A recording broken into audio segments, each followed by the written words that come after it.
বিশ্বের অন্যতম বৃহৎ এবং চ্যালেঞ্জিং মেগা প্রকল্প বাস্তবায়নকারী দেশের কথা বলতে গেলে আফগানিস্তানের কথাই আসবে সবার নিচে। কিন্তু সেই আফগানিস্তানই এশিয়া মহাদেশের সবচেয়ে বড় কৃত্রিম খাল খনন করছে। 285 কিলোমিটার দীর্ঘ এই খালের নাম কোষটেপা খাল, যার দৈর্ঘ্য সুয়েজ খালের চেয়েও প্রায় 100 কিলোমিটার বড়।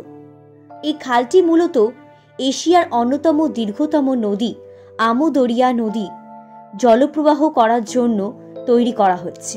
নদীর জলকে খালের মাধ্যমে প্রবাহিত করে প্রায় 5 লক্ষ হেক্টর জমি চাষাবাদের আওতায় আনা হবে। সেই কারণে কোষটেপা খালকে বলা হচ্ছে এশিয়ার বৃহত্তম কৃত্রিম নদী।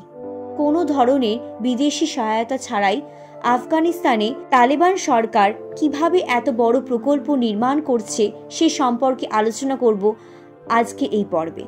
আফগানিস্তান থেকে দখলদার মার্কিন বাহিনী পলায়ন করার পর পশ্চিমারা ভবিষ্যৎবাণী করেছিল যে আফগানিস্তানের খারাপ সময় আসছে, কিন্তু সারা বিশ্বকে অবাক করিয়ে দিয়ে তালেবান সরকারের নেতৃত্বে আফগানিস্তানের অর্থনীতি ক্রমেই এগিয়ে চলছে।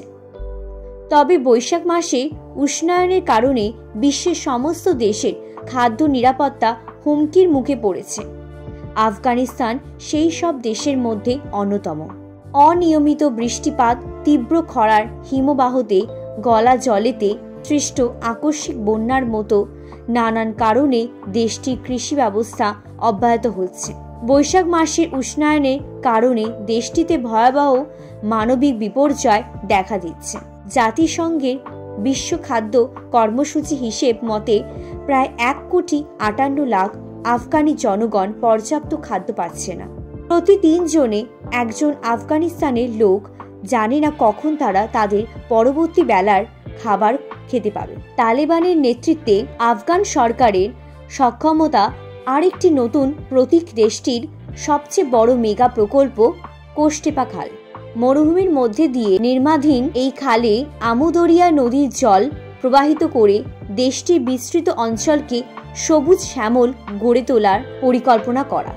আমু দরিয়া নদীটি তাজিকিস্তান ও আফগানিস্তানের সীমান্তবর্তী এলাকায় সৃষ্টি হয়ে উজবেকিস্তানের মধ্যে দিয়ে প্রবাহিত হয়ে আরব সাগরে পড়েছে, যার কারণে প্রাকৃতিকভাবে আফগানিস্তান এই নদী থেকে খুব একটা লাভবান হয় না। তাই খাল খননের মাধ্যমে আমু দরিয়া নদীর প্রায় 20% জল দেশটির মরু অঞ্চলে প্রবাহিত করা হবে। খাল খনন শেষ হলে এর মাধ্যমে মরুভূমিতে সেচ দেওয়া সম্ভব হবে এবং চাষের আওতায় আসবে প্রায় 5.5 লক্ষ হেক্টর জমি। শুধু তাই নয়, এর মাধ্যমে আফগানিস্তানে আবাদযোগ্য জমির পরিমাণ 1/3 বেড়ে যাবে। প্রকল্পটি বাস্তবায়িত হওয়ার পর আফগানিস্তান খাদ্য উৎপাদনে স্বয়ংসম্পূর্ণতা অর্জন করতে পারবে বলে আশা করা হচ্ছে।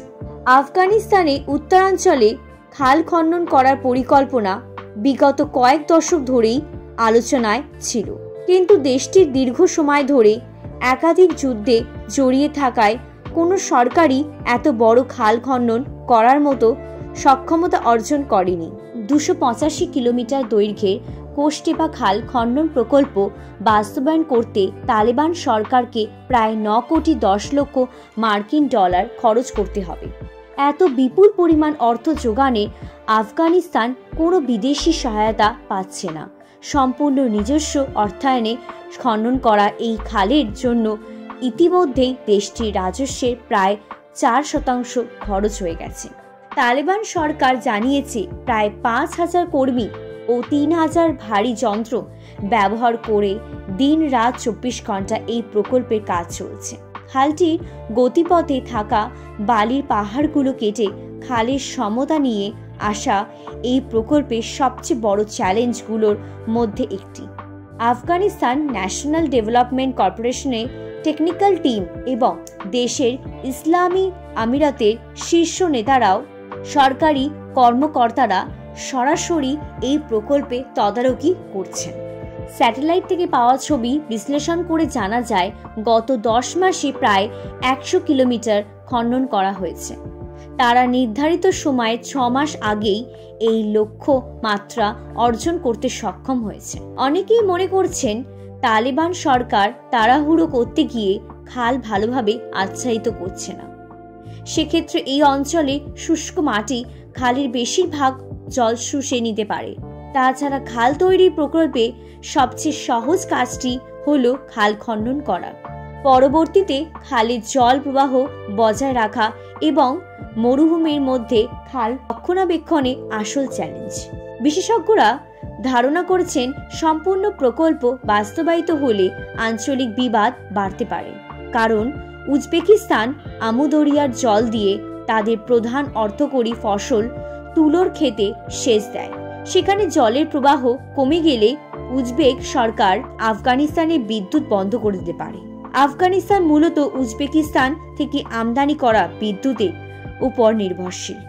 সাম্প্রতিক সময় নিজেদের ঘাটতি পূরণের জন্য উজবেকিস্তান আফগানিস্তানের বিদ্যুৎ সরবরাহ কমিয়ে দিয়েছে। এর ফলে আফগানিস্তানের রাজধানী কাবুলের বাসিন্দারা দিনে মাত্র 2 ঘন্টা বিদ্যুৎ পাচ্ছে।